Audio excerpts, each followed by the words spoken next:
मुलांच्या स्कूलचा टिफिन असू दे नाही तर ऑफिसचा टिफिन असू दे, झटपट असे आज आपण बटाट्याच्या काचऱ्या आणि मऊ लुसलुसीत चपात्या करणार आहोत. तेवढं पीठ घ्यायचं, त्यामध्ये अर्धा चमचा मीठ घालायचं, मिक्स करून घ्यायचं. थोडं थोडं पाणी घालून पीठ भिजून घ्यायचं. तुम्हाला जसं रोज चपातीला लागतं ना त्याप्रमाणे पीठ मळून घ्यायचं. पिठाला तेल लावून मळून घेतलेलं आहे, त्याच्या गोळ्या करून घ्यायच्या म्हणजे चपाती आपल्याला पटपट लाटता येतात. त्यातलीच एक गोळी घ्यायची, त्याला गव्हाचं पीठ लावायचं आणि चपाती आहे ती लाटून घ्यायची. साईडनी चपाती पहिली लाटायची म्हणजे चांगली व्यवस्थित अशी कडा पातळ होऊन जातात. आणि चपाती जरोडी पलटी मारून परत लाटायची. तवा गरम झाला की त्याच्यावर चपाती घालायची आहे. पहिली चपाती शेकेपर्यंत आपण दुसरी चपाती लाटून घ्यायची.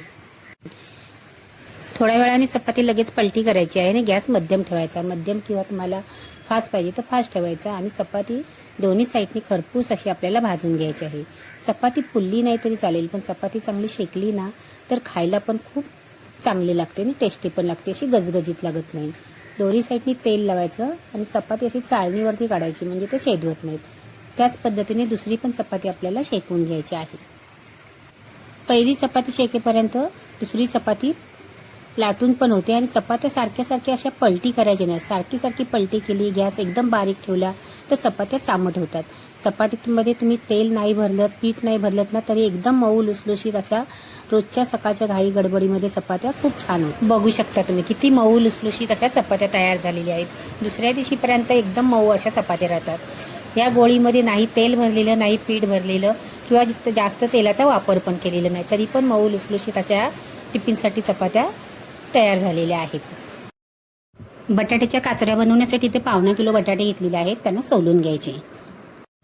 सर्व बटाटे सोलून झाल्याच्या नंतर काचऱ्या करायसाठी एका बटाट्याचे 2 तुकडे करून परत त्याचे 2 तुकडे करून असे आपल्याला पातळ असे कापून घ्यायचे आहेत. जास्त जाडेही नाही कापायचे आणि जास्त पातळही नाही कापायचे. असे बटाटे कापून घेतल्याने त्रिकोणीसारखे कापले जातात. सर्व बटाटे कापून झाल्याच्या नंतर पाण्यामध्ये घालायचे आहेत आणि स्वच्छ असे आपल्याला धुवून घ्यायचे आहेत. काचऱ्या स्वच्छ धुवून घ्यायचे म्हणजे त्याचे स्टार्च निघून जातात आणि भाजी चिटकत नाही.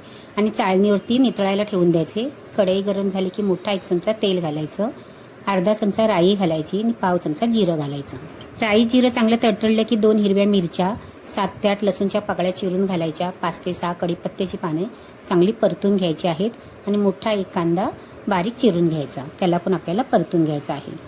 4 ते 5 पिंच हिंग घालायचं आहे. चांगले परतून घ्यायची. साधी सोपी भाजी आहे.